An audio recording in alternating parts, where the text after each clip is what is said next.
We head now to Europe, and in recent updates, a Russian court has convicted 4 journalists of extremism for working for an anti-corruption group founded by the late opposition leader Alexei Navalny. Each has been sentenced to 5.5 years in prison.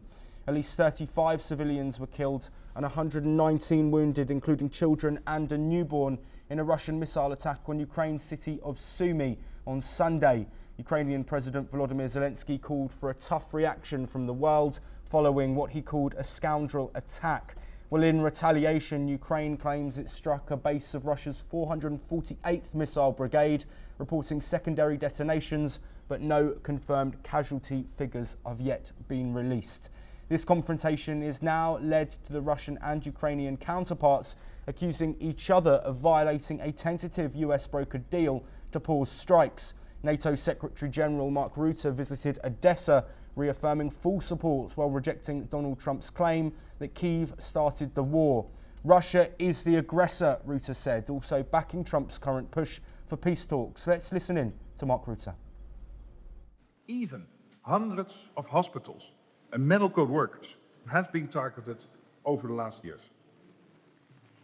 I'm here today because I believe Ukraine's people deserve real peace, real safety and security in their country, in their homes. My heart goes out to the people of Ukraine.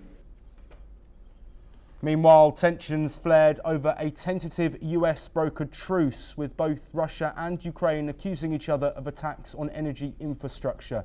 Ukraine cited over 2,200 drones and 6,000 guided bombs launched by Russia since the agreement.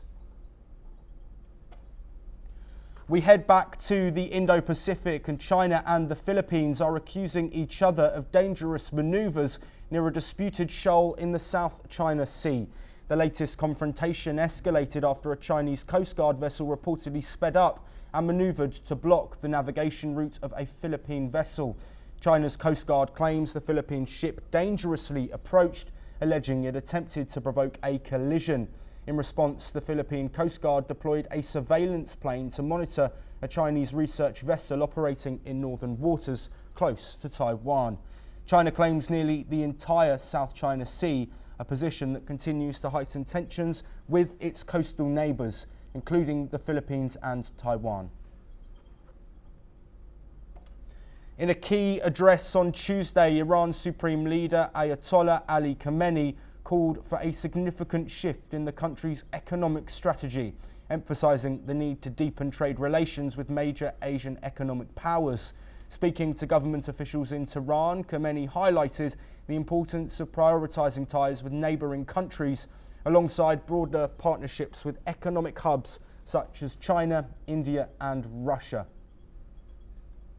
Despite the focus on these regional ties, Khamenei also voiced cautious optimism over recent discussions with the US, acknowledging the potential for engagement while expressing scepticism over Washington's long-term intentions.